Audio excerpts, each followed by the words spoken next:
are traces here too. I need to keep going. Huh? The traces are gone. But I don't see where he could have gone from here. Wait. What the...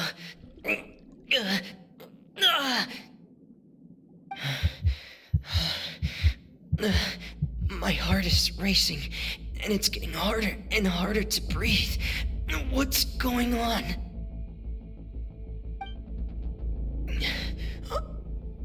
No good. I have to get back. They still don't know anything about what's going on. If I turn back right now, I should still be able to make it.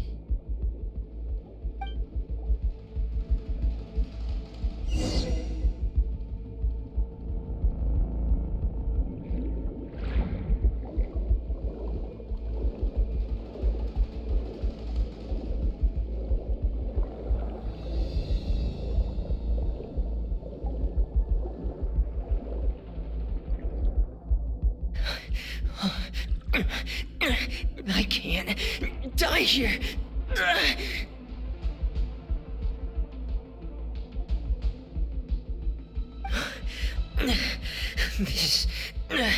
This is bad. I'm feeling worse and worse, and I'm still underwater.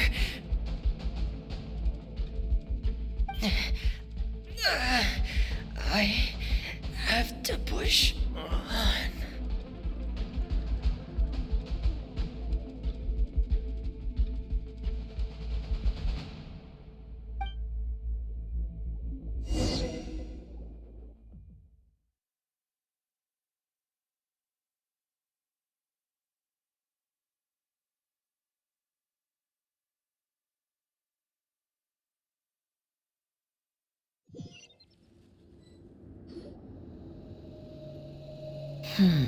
So, in other words, the trail you were following vanished, and you had no idea where Master Child could have gone, but there was also no obvious place for him to have disappeared to. That's right. I tried my best to swim back, but I had already put some distance between myself and the fortress, and I just couldn't find the strength to keep going. I probably passed out some time after that. And you know the rest. Miss Clarande brought you back, but we also don't know why she just suddenly appeared at the fortress, or why she went out to save you. Miss Clarande, you say? I must go thank her in person. You're still too weak for Monet. You can go after you've had some more rest. Miss Lynette is right. I believe Miss Clarande will stay here as a guest for another few days, so there's no need to hurry. A guest? Then I can assume Risley was the one who invited her to come down here? You should ask His Grace about that. He'll be able to explain better than me. Yeah, it's about time he actually told us what's going on. Wanna come with us, Lenny? No, please go on without me. I don't want to leave just yet. Lenny. The logical part of my brain is aware that we're safe right now, but I still can't bring myself to leave. Both of you are just in danger. Understood. Then let's just sit together for a while. In that case, I'll leave the infirmary to you. The Traveler and I are going to head out for now. As long as you stay in here, I don't think you'll be disturbed. Thank you.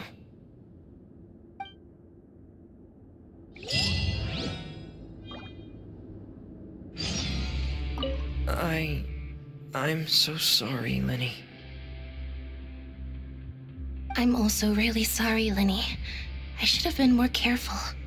Don't say that. It was all my fault. I was the one who should have been more careful. You two were nearly... If I was stronger, maybe I would have already found Master Child. No, how can you say that? Huh? I'm sorry. What I'm hearing is, we all dropped the ball at some point during the mission, so the responsibility falls on all of us. Isn't that right? Yeah, that's right. Lenny, we understand that you're worried about us, but we're worried about you as well. Please don't blame yourself. We want you to keep your spirits up. Yeah.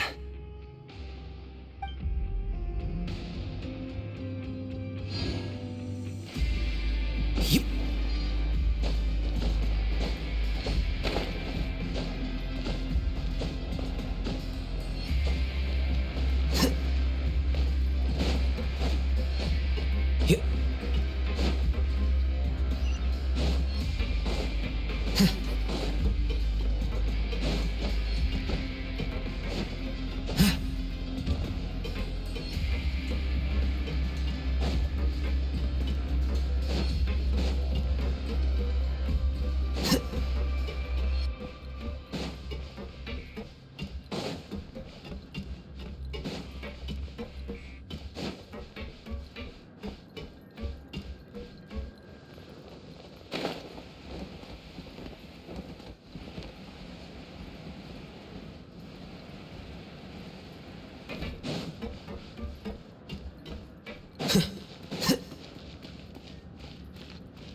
Excuse me? I take it Mr. Fremenet's condition has stabilized? Of course. I wouldn't have left the infirmary otherwise. I've been expecting those two, but might I inquire as to the purpose of your visit, Miss Siegewing? I wanted to check up on Miss Cloran. How are you feeling? Mostly fine, I think. If you don't mind, I'd like to perform another quick physical exam. It'll just take a few minutes. All right. Thank you for looking out for me. I'll take my leave for now, then. Well, want to explain yourself, Risley? Of course, but I'm not partial to the word choice of explain. How about enlighten? Where should I begin? How about you start by asking me any questions you have? You can start with whichever one you'd like to get answered the most. Then Paimon will begin. Did you know about Lenny's goals from the very beginning? No. I just knew they were Fatui operatives sent to the fortress by the Knave. As for their specific goals, I only figured those out as you made progress on your investigation. You managed to monitor and stay ahead of them even though you didn't know what they were trying to do? They came here with ulterior motives. I'm quite adept at discerning what that kind of behavior signals. Initially, I thought their goal was just to investigate Child's disappearance. Linny suggested that I had deliberately let him escape, but in truth, I didn't really do anything special to help or hinder him while he was here. Everything he did, from finding helpers to leaving this place, he did on his own. Of course, it's inevitable that the Knave would make a big deal out of her fellow Harbinger's unexplained disappearance. I'm also quite curious about where that Harbinger went, so I figured I might as well let the Fatui do their own investigative work. All I care about is the answer. So you were hoping Lenny's group would just do your work for you? You make it sound like that's a bad thing. Unfortunately, things didn't go as planned. I assume that Fremenet has told you already the ratio of primordial seawater around the fortress of Meripede is on the rise. The Forbidden Zone has always been Lenny's target, and you got roped into that investigation after running into him. I began to intervene out of concern for your safety, and also to prevent the fortress from becoming entangled in more irksome matters. Are the rumors true that you're also a former criminal? Why would you put it like that? Isn't staying here all day and serving as the manager of the fortress a kind of sentence unto itself? Another form of prison? I just happen to have some support from the rest of the inmates, that's all. Oh, right. Paimon wanted to ask, who invited Cloran down here? Me, of course. I paid her good mora to come down to the fortress for some field work. As a champion duelist, Miss Cloran could be considered to be an independent party. I needed to find an exceptionally capable person to help me get through the impending crisis. And saving Fremine was part of that crisis? You can think of it like that, yes. Credit where credit is due, that boy is quite adept at diving. Had conditions not been as hostile as they were, he probably would have found the missing Harbinger already. That's not something you should be asking after. Neuvillette only asked you to investigate Child's whereabouts. All I need to prove to you is that the Forbidden Zone had nothing to do with the Harbinger's disappearance. That should be clear now that you've spoken to Fremine. But we've already uncovered that there's something wrong with the infirmary, and we've answered a bunch of questions that you threw at us. Isn't it about time that you answer our last question in return? You make a compelling case. Do you really want to know the answer that badly? Yeah, Paimon really wants to know. Even if the truth may not be pleasant? Follow me.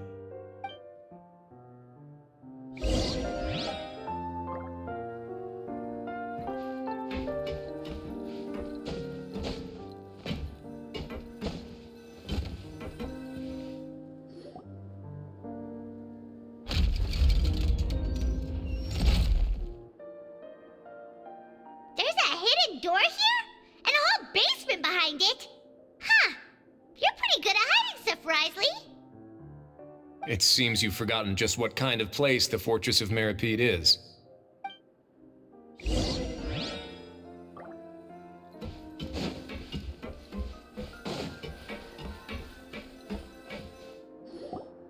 Stand on the central plate. Wait, is there a secret mechanism or... Whoa!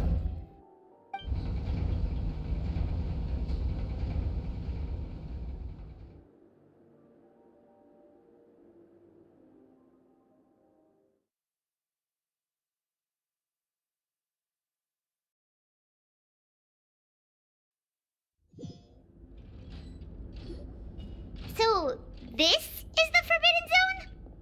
Honestly, for a place so well hidden, Paimon sure doesn't see anything special. What a huge door! There are 3 such isolation gates in total. Generally speaking, I'm the only one who's allowed to go inside. Hence the name Forbidden Zone.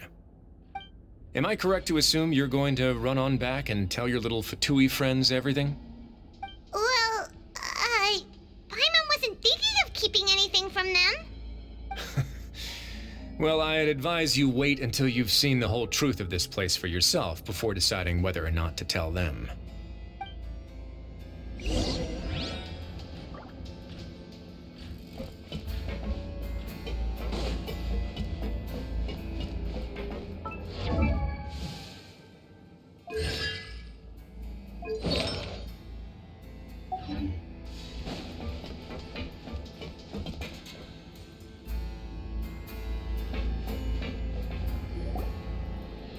Huh.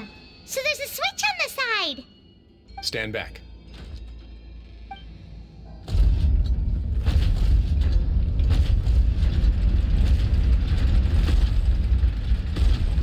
Whoa!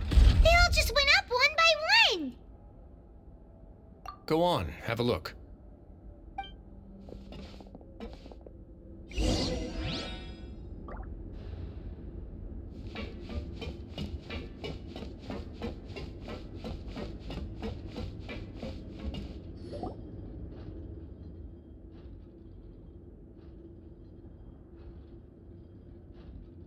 I've been interested in what lies beyond that gate ever since I assumed leadership of the Fortress of Meripede. Of course, it would be unwise to recklessly open it, but it'd also be risky and negligent to simply ignore any potential danger that could be behind it. The readings on that dashboard have not budged since the day when I first laid eyes on this place. But over the past year, the needle has crept upwards from its original position, likely because some parameter it's been tracking has changed, if only infinitesimally. Normally, I would have ignored it, but I happened to have some free time when I noticed it, so I investigated. Any guesses what the reading could be tracking? Very reasonable guesses. I've considered both of those as well. Unfortunately, our dashboard is tracking something less ordinary. The temperature should vary with weather and climate changes, so for something that rarely shifts, the water pressure is more likely. We ran a few tests to increase the pressure from the outside, but the readings didn't change at all. Later on, a few more possibilities occurred to me, such as a potential connection with the primordial sea. I began to make a few preparations based on that hypothesis. Over the past few days, the needle has moved again. With that, and the symptoms that Fremine displayed after leaving the fortress, I can now confidently conclude that the readings represent the concentration of primordial seawater in the seawater nearby. The concentration of primordial seawater? But we're already under the sea! And that is precisely the problem. We're at the bottom of the sea, and now we're surrounded by toxic seawater. Somehow, primordial seawater got mixed in, and the concentration is steadily rising.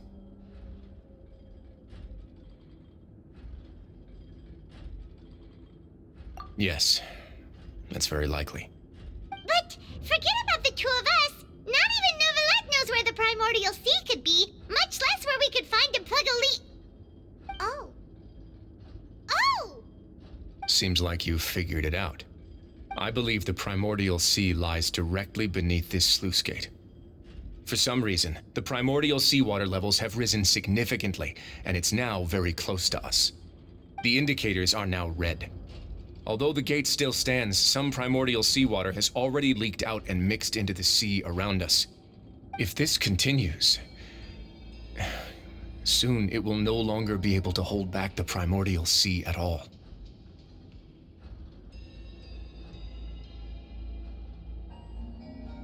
Yeah, you know what the legends say.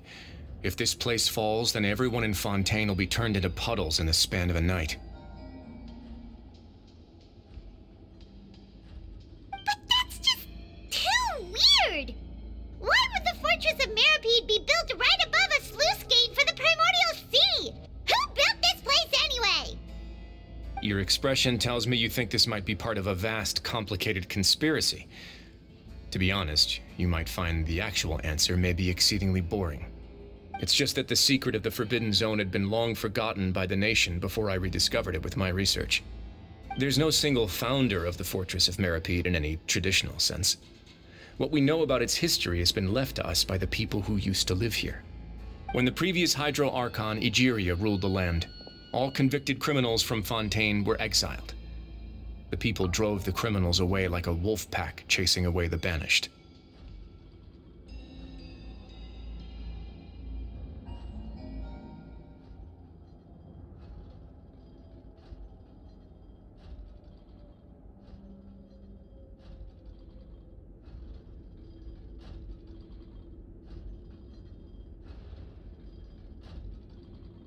The criminals received no sympathy of any kind from the people.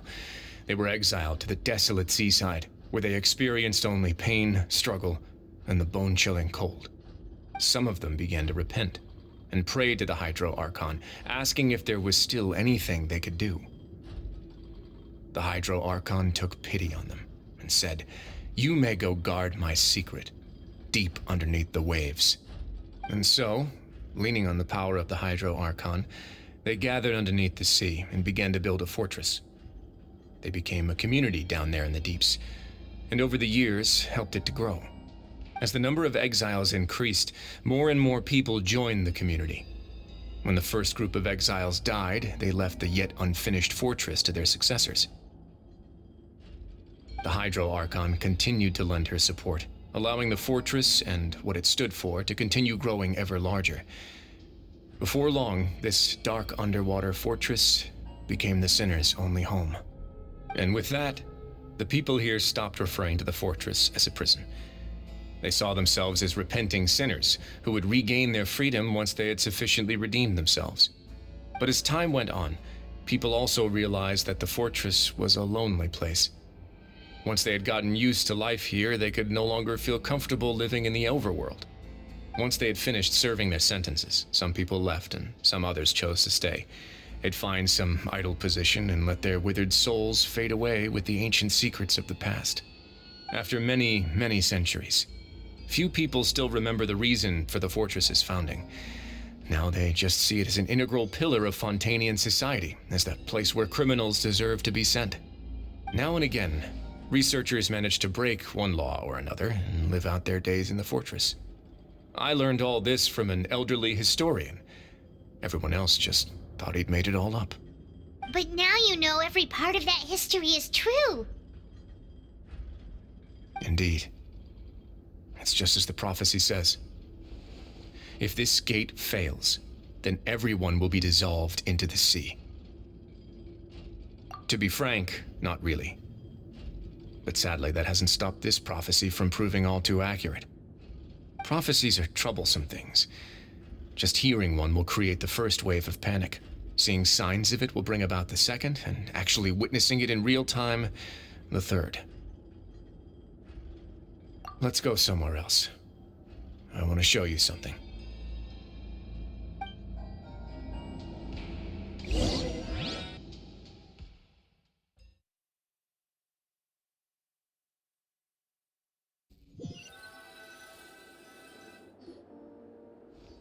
This is it. Your Grace, perfect timing. The results from our last round of experiments have... Wait, Jurier, he's not alone! Huh? Lorvine and Jurier? No need to panic, you two. I've already told them about our plan. What? After you warned us not to tell a single soul about any of this? I'm skeptical as well. Are you sure they are trustworthy? The results speak for themselves, don't they? These two may already know more than you could ever imagine. All right then, if Your Grace insists. They seem harmless enough, so I'll trust them for now. How about some reintroductions? This is Jurier, one of the highest-ranked researchers from the Fontaine Research Institute. He used to work under Edwin. I trust that you've heard of Edwin?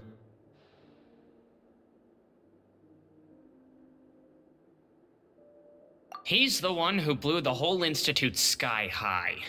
Everyone knew he was a bit crooked in the head, but you're not local, so I guess it's possible for you not to have heard of him. Edwin's main areas of research were archaeum and gravimeters.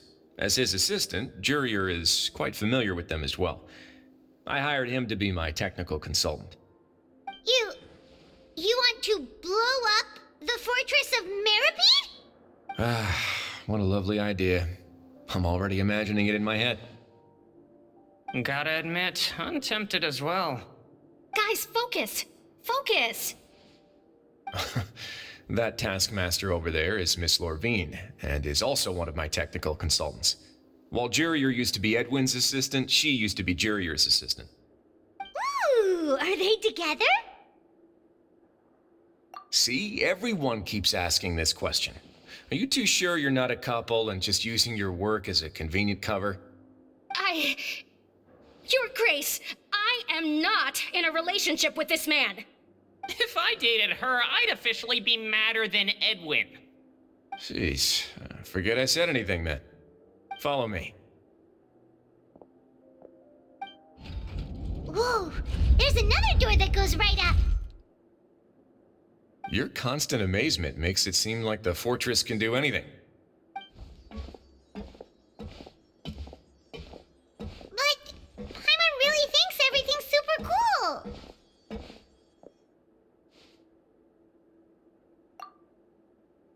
Well, let's spice it up a bit. And here you go.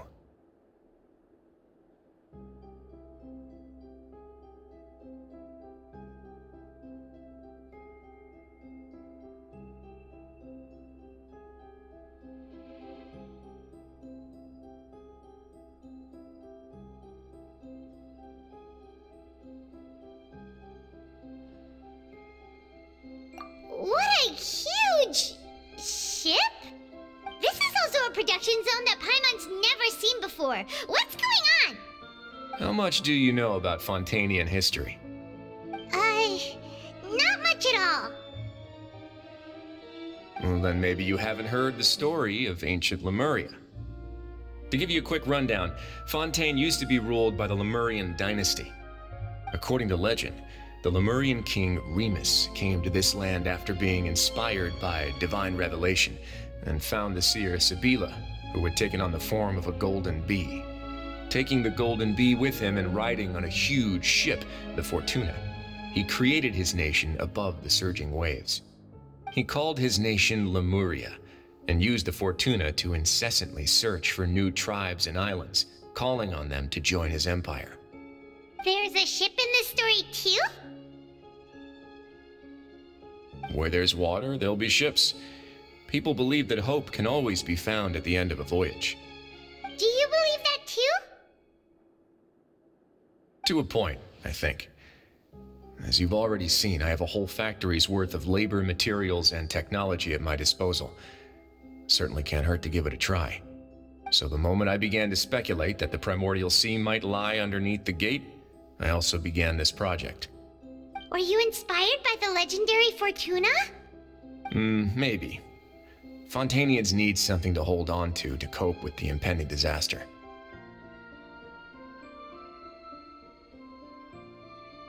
Were the workers to find out the truth behind this ship, riots would destroy the fortress faster than any catastrophe.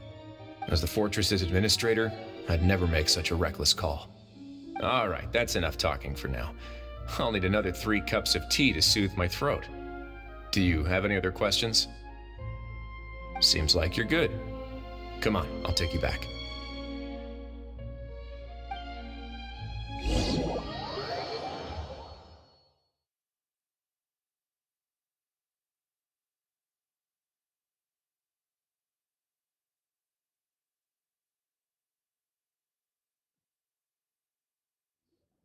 I'll leave you here for now. Oh, thank you so much. No worries. But don't forget, it's up to you whether or not you want to share what you just saw.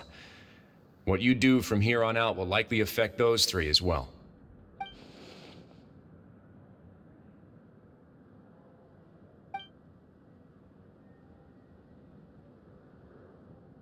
Yeah, we'll put a lot of thought into it for sure. Great. I look forward to what happens next.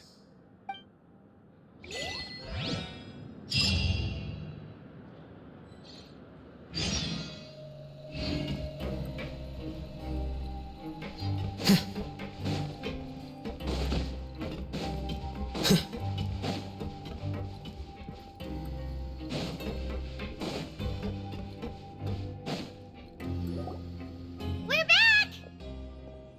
Welcome back. Do you want a cup of tea? How can you be so much like Risley, always drinking tea? Huh. Actually, now that you mention it, I just remembered something now. While I was sedated, I could still barely hear 2 people talking next to me. They were discussing everything, from the leaves to the water and even the teacups themselves. Must have been Risley and Seishween. Yeah, I heard 1 male voice and 1 female, so it should have been the 2 of them. They really were just talking about brewing tea. I really can't make sense of this place. So, Traveler, Paimon, were you able to learn anything from Risley? Yeah, he explained everything. Very well. Then, would you mind checking your answers against my speculations?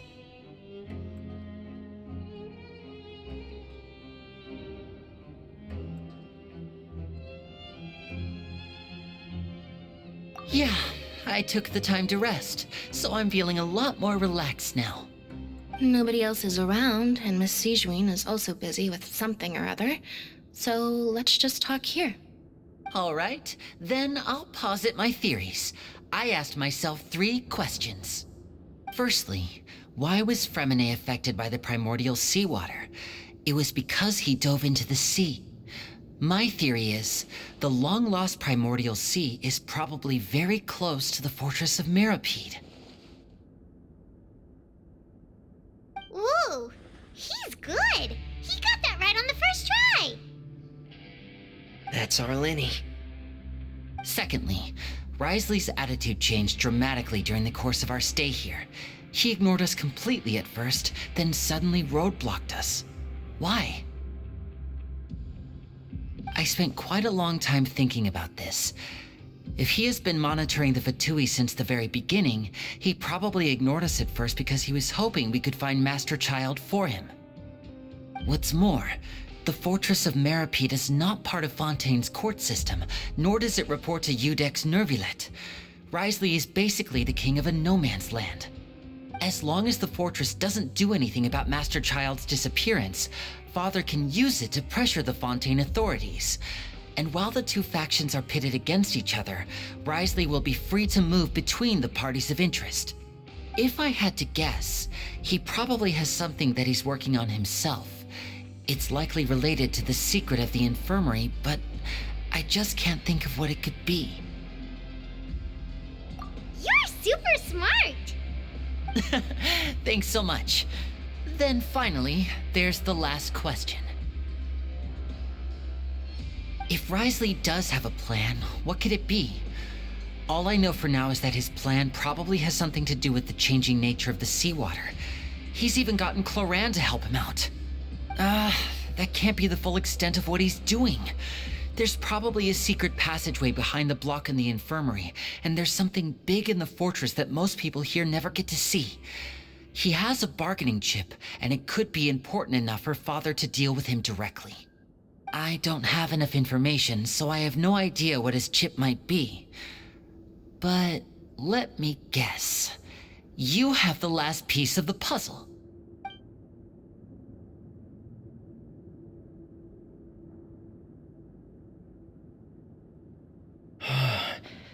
I can't believe it. The sea will engulf everyone. Just like the prophecy said. Could Wriothesley have wanted to meet Father to figure out a way to deal with this crisis? If you remember, I once mentioned that Father sees the House of the Hearth as her base of operations, and she truly wants to resolve the crisis. But how could Wriothesley have known that? Or perhaps he didn't know and just wanted to bring Father over to his side, which could be why he said he just wanted to negotiate. Yeah, that makes sense to me. I understand your concerns as well, Traveler. I'll figure out a way to pass this on to our father. No matter what, we're on your side.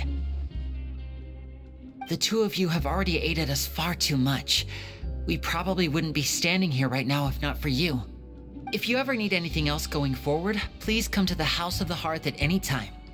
Though you may not share the sentiment, after all that we've gone through together, the three of us basically see you as family now. You have my gratitude. Thank you for protecting Linny when it really mattered. And thank you for sharing the secrets of the fortress with us. We didn't think you were going to do it. Why are you being so formal all of a sudden? Given your strength, you might not need our help at all. But if you are ever in danger, we will try our best to protect you. Aww, the sound of that makes Paimon feel all warm and safe inside.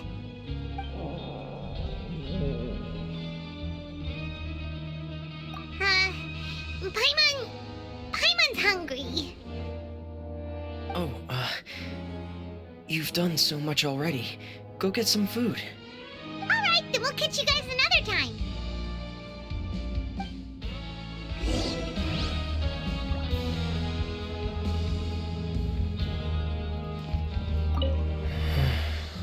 I feel like I should try to become someone more capable of helping. You're incredibly helpful.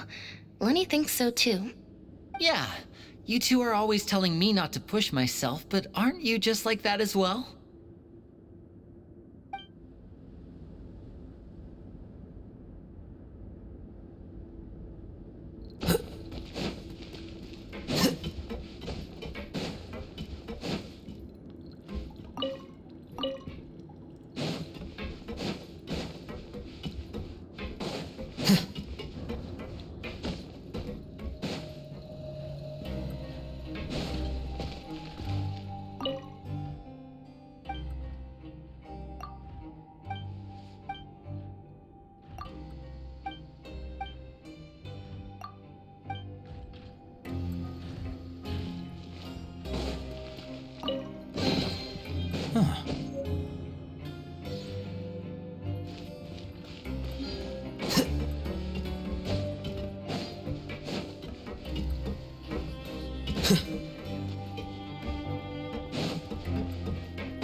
Paimon cafeteria. Come on, let's go pick up ours as well. Traveler and Paimon, over here. Are you here for dinner too, Miss Sijwin? And I'm taking the opportunity to prepare Miss Cloran's dinner as well.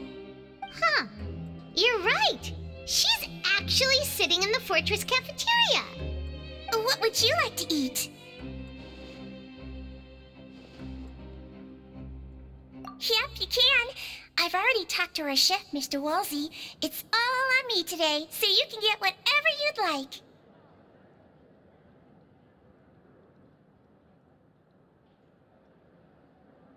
Me too! Don't forget Paimon!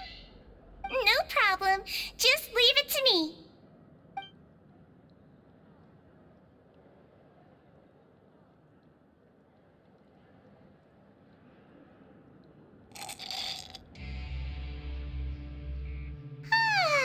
So delicious.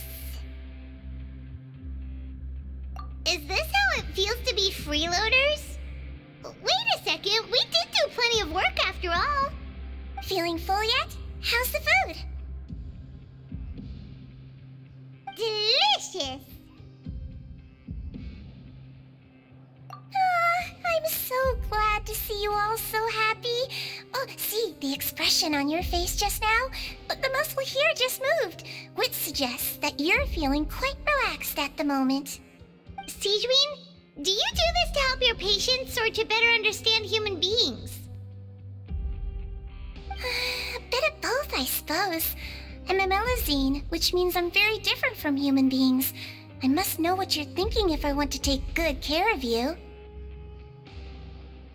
You're really good at taking care of people. Even though you're so short, you still talk and act like an older sister. Really? You're reminded of an older sister? That's great to hear. Oh, and what did you mean back in Risley's office? When you said that you were protecting Linny and his siblings as well? Oh, that. I just asked His Grace to look out for those children, especially that diver boy. I was getting a bit worried after hearing that something was wrong with the water. Thankfully, Cloran is very strong and managed to save him in the nick of time. His Grace also sealed the pipes after Cloran left, to make sure that Linny wouldn't impulsively chase after his brother. Although the path was blocked, we still stationed some guards there to stop anyone from approaching. They were instructed to only open the door once Miss Cloran had returned. Oh, and I was keeping an eye on Mr. Linny as well. We had to press him, but we couldn't allow him to be in any real danger. You were all super considerate and really thought everything through. It's just what we do down here at the fortress. At least this has been His Grace's style for as long as he's been the leader. Oh, I really wish Monsieur Nervula would come down here more often too. I feel like he'd like it here, with all the darkness and chaos.